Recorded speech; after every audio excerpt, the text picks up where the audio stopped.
Welcome to the Book Show, a celebration of reading and writers. I'm Joe Donahue. Pushcart Prizewinning poet Maggie Smith gained star status in 2016 with her viral poem, Good Bones. Long celebrated in the poetry community for her lyricism and style, but her breakout bestseller, Keep Moving, notes on loss, creativity, and change launched her to new levels of popularity. Now with Goldenrod, Smith returns to her original craft with a powerful collection of poems that explore parenthood, solitude, love, and memory. The poems in Goldenrod celebrate the contours of daily life, explore and delight in the space between thought and experience, and remind us that we decide what is beautiful. Again, the new collection is Goldenrod, and it is a great pleasure to welcome Maggie Smith to this week's book show. Maggie, what a delight. Thank you very much for being with us. Joe, thanks for having me. Give us a sense of how your life changed as a result of us, meaning people, becoming aware of Good Bones, and then with Keep Moving, which did so well and hit so many people. It's been incredibly strange, to be quite honest, because as a poet, I think we poets are used to our readership being small, but discerning and loyal. And so to kind of get outside of the readership of quote unquote poetry people with Good Bones was really strange. And then Keep Moving was a completely different project for me. I mean, I sort of made up, we're going to write essays and we're going to write some quotes and it's all going to kind of be interwoven. And that felt right to me. But I really had no idea how many people. So, as a writer, it's gratifying to have a wider readership. And at the same time, the process of making new things really doesn't change, and mercifully so. I mean, I think part of my job, a big part of my job, is being a quiet observer. And so I can't let the feeling of being observed get in the way of that. Keep Moving was your seventh book, but it was so emotional and I think impactful for so many people. You're writing about the end of your marriage. You're writing about the trauma of pregnancy loss. So there is also the subject, which obviously I think resonates with many, many people. Yeah, I think so. And I wrote that book during my hardest year personally on the planet, into the pandemic, during a year that was collectively one of our hardest. And in some ways it was perfect timing. Like, one thinks it's not really ideal to release a book during a pandemic when you can't get on an airplane and go to bookstores and go to universities and put physical books into people's hands and have that kind of community literary experience. But at the same time, the book coming out, during the height of quarantine really made sense in a way, because people were going through their own stuff and needed some courage and hope, I think. And the book seemed to show up at the right time. So obviously there's a feeling of loneliness there that obviously many of us felt. You're feeling vulnerable, but thousands of people are reading this and are responding because they also feel vulnerable. It's a community coming together.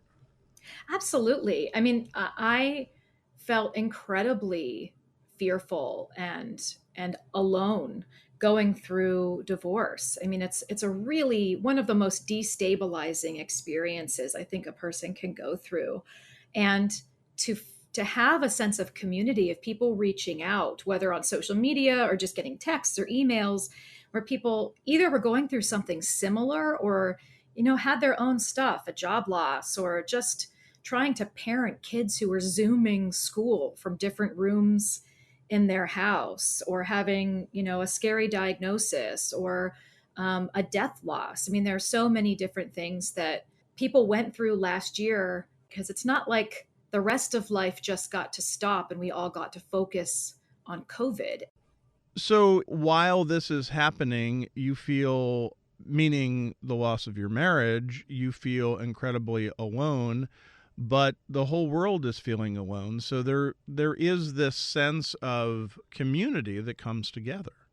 Yeah, I felt really sort of held because of this book in a strange way. And I know when I was writing it, it never occurred to me that a drowning person could throw someone else a life preserver. I was writing it when I was going through my own sort of lonely, tough time. And what I was hearing from so many people that there when they needed it, or a particular quote or essay or metaphor helped get them through a tough day or a tough couple of hours or a really hard month. And that made me feel less alone and like there was a sort of greater purpose to what I had been going through. It seems revolutionary and yet it makes perfect sense. But poetry and the lines that you bring to us via social media just seem to work very well. Yeah, I mean, it's funny. I saw social media when I first joined Twitter, for example. I was a little snarky about it, to be quite frank. I was a little suspicious of it. I thought this is where celebrities sell lip gloss. Like this is not a space for poetry. And I joined mostly logistically so that when I was visiting a city and I would be at a university or in a bookstore, I could say, "Hey, Tulsa, I'm going to be in your town," or "Hey, Los Angeles, I'm coming to do a lecture," or whatever. And it was a way of reaching outside of my circle. And what I ended up finding in that space was not only a great place to share work and to find work, but a great way to build literary community. And I have now, over the past, several years, made real friends that I have then gone on to meet in real life and spend time with. And a lot of those connections began in a space that I thought was quite shallow and self promotional. And I think, like any tool, it's only as good as what you do with it. And if you use it for good, that's what it will do for you. Maggie Smith is the author of Goldenrod Poems. It is a collection. It is out from Atria. I'm hoping you can read us the title poem, Goldenrod. Of course. Goldenrod. I'm no botanist. If you're the color of sulfur and growing at the roadside, you're goldenrod. You don't care what I call you, whatever you were born as. You don't know your own name. But driving near Peoria, the sky pink orange, the sun bobbing at the horizon, I see everything is what it is, exactly, in spite of the words I use. Black cows, barns falling in on themselves. You, dear flowers born with a highway view, forgive me if I've mistaken you. Goldenrod, whatever your name is, you are with your own kind. Look, the meadow is a mirror, full of you, your reflection repeating. Whatever you are, I see you, wild yellow, and I would let you name me. I love that last line of "I would let you name me" because that just implies such trust in nature. Oh, I love that read. I mean, I've been thinking a lot about how we so often think of nature as this thing, as being outside of us. There's the human world, and then there's nature, and we just need to go get into nature. It's not. It's not separate from us. We're in it, and and I think thinking about it that way also helps us break down this idea of power, having power over a thing by naming it. I don't know what that flower is, and Mm. frankly, it doesn't matter. What matters is that I'm sort of beholding it, and I'm feeling something about it, and I'm not considering myself greater or more important than it, and I'm not trying to control it. I like the idea too that there are people. I've had this conversation where people will say, "Well, that is goldenrod. That is and then we'll point to something else and say, "Well, but that is an invasive species." But Mm. but if we look at it of as you say in the poem, if we look at it as well, that thing that's growing alongside the road that is golden in color, we're just going to call that goldenrod. Yeah, yeah, I have no idea. I mean, that's the beginning of the poem is "I'm no botanist," and I mean, that's just the truth. I don't. I take in nature as someone who appreciates the colors and shapes and movement of light and shadow and changes in the seasons, and not as somebody who really quote unquote knows. And in some ways that's okay, because I think I'm allowed to keep some wonder and some unknowing. That's okay. One of the things that you remind us about in this collection is that you have obviously you're writing about your marriage and the end of your marriage. You're writing about your children and what they're going through. And you're writing about what the world is going through and what the country's going through and the difficulties. And you mention a lockdown, and you mention the fact that that there's a Muslim ban, and so there are all of these things that come together, which any one of them would be overwhelming. Yeah, I mean, but that's life. Right. I was talking to somebody the other day about how there are sort of more, I don't know if I'd call them political poems, but there are more poems in this book than in any of the other books I've written that address some things, some parts of this country in a more direct way than I have done in my previous work. And yet I thought about it, and I thought about those poems, and all of the poems in the book that address these sort of bigger issues do so from my perspective. And it's almost always a mother's perspective. I think we take in the world as whole people. So it's not like I'm watching the news Mm. and I'm feeling something as that person, and then I turn off the news and I go play with my kids and I'm able to leave the news in the living room. That's not how we live. The poems were written between 2015 and 2020, and there was a lot of living in there, both personally and culturally and politically, and we went through a lot as a country in those years. And so it's sort of all the stuff of life is in the book, and nothing is really sort of censored out as not poem material. There are 3 chapters in the book, and I'm curious as to how you decide to break it up that way and to have the poems included. It's not as if there is a true thematic of this is going to be about children, this is going to be about nature, this is going to be about politics.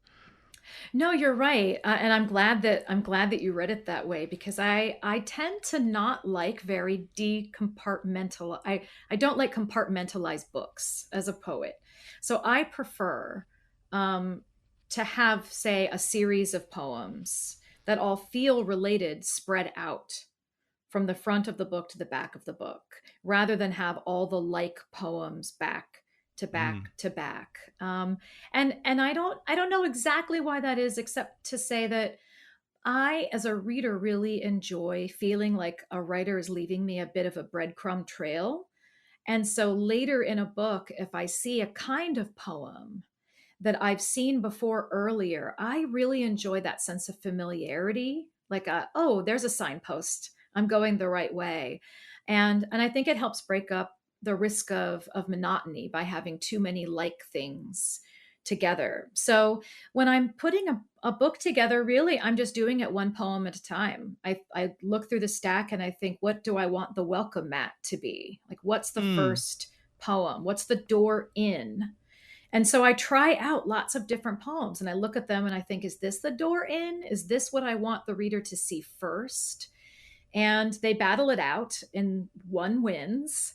And then I look at that poem and I look at its tone and its imagery, and I look a lot at how it ends, because that's going to be the transition into the beginning of the next one. And so then I look through the stack and think, which poem best follows that one? And I just do that one at a time, as I'm trying to build the thing. And then sometimes, two don't want to play nice together, and I have to kind of reshuffle and rethink things. But I like sections because it's almost like stanzas in a poem. You have that white space between stanzas as a kind of relief, to kind of gather yourself, and then you're exiting one room. Stanza is Italian for room.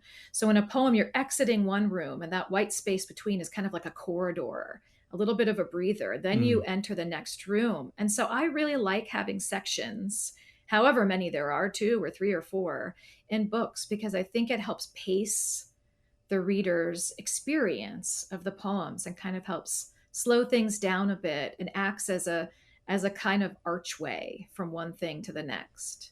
There are 3 poems in this collection with the name of Ohio Cento. I'm hoping you'll read the first one. But tell us first why there are 3 in the book with the same title.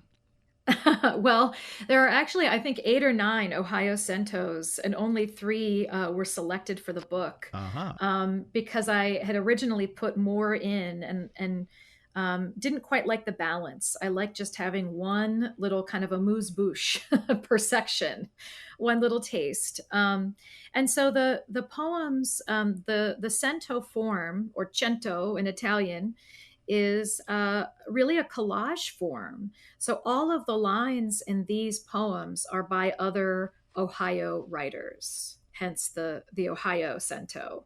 They're all kind of an homage to writers who were either born here or writers who are living and writing and working here right now. My work is not to have done any writing, so none of the lines that I'll read are my lines. My work is assembly. So finding one line, which is usually not a full sentence, and then thinking, okay, how does this line end? What part of speech do I need next? Oh, it ends on a prepositional phrase. I need to find a line from another book of poems by another Ohio poet that begins perhaps with a prepositional phrase. And let's see what we can build. And it was honestly great fun to put these together. So let us hear the first Ohio Cento. Ohio Cento. The sun comes up, and soon the you know what will hit the you know what. But this is what it means to have our life. We need a break from this ruined country. Sometimes it feels like it has just begun and it's over. What we know of ourselves gets compressed, layered.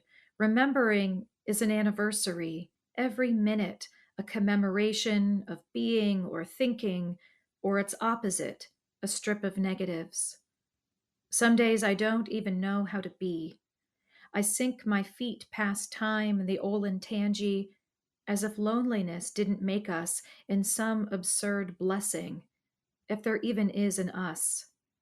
When are we most ourselves, and when the least?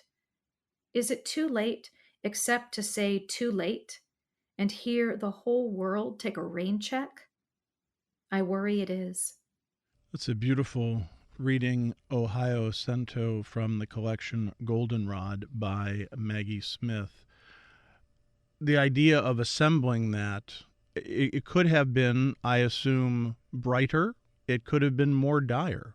Yeah, and I played a lot with these poems. Mm. I mean, you can look at one of the lines in these and imagine actually transitioning to a different line. The sun comes up, and soon I sink my feet past time in the Olentangy, which is halfway down the page. Right. So it really is, sort of thinking back to Burroughs' cut-up poems, where you cut strips from other people's novels or music lyrics. He used David Bowie sometimes, and kind of moving them around physically on the page and thinking about what new things you can make from other people's ideas. And I like this form because I think it's a good one to try if we get stuck and don't feel particularly inspired. It's a great writer's block form because you don't have to do any writing. You just have to pull off some books from your bookshelf and start writing some things down, and moving them around, or using cut and paste in Microsoft Word, and seeing what you can come up with. But I also think it's great in that it reminds us that originality is sort of a myth. We're all pulling from what people have done before. We're all reusing old ideas. We all see the same things. We're just trying to make new things with them. And this does that in a really direct way. It does do it in a direct way. You are also taking the words of others, and had you not told me the story of this being other people's words, it fits into your writing and your style.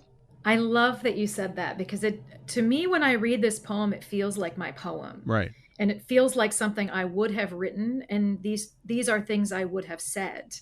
And that's the assembly work, I think. I could have definitely pulled 20 lines from Ohio poets and put them in order, and they would not have sounded like me. So I think part of it is in the curating of the lines that you choose. Like the you know what will hit the you know what. What a gift finding that line was. There are also lines in this that are so declarative. We need a break from this ruined country. Well, end of Yeah. story. Yep. Period. There's the poem. I mean, it's that sums up a lot of the feeling in some of these poems in Goldenrod. It's wow, it's been it was a tough period personally, but at the same time there was this other layer. And as a person it's hard to process, but as a mother it's been particularly difficult to process because I'm supposed to be the cruise director here. I'm supposed to be the comforter and Mm. the it's going to be fine, everything's fine person. And it's, these last few years it's been increasingly difficult to be reassuring as a parent. And a lot of these poems kind of grapple with that. Is there a whiplash feeling then when you go out, even on a, let's say, a Zoom tour, and people in the audience tell you how reassuring your work is to them? Sometimes, I mean, people say your poems always comfort me. And I think, gosh, my poems are like a Q&A with no A.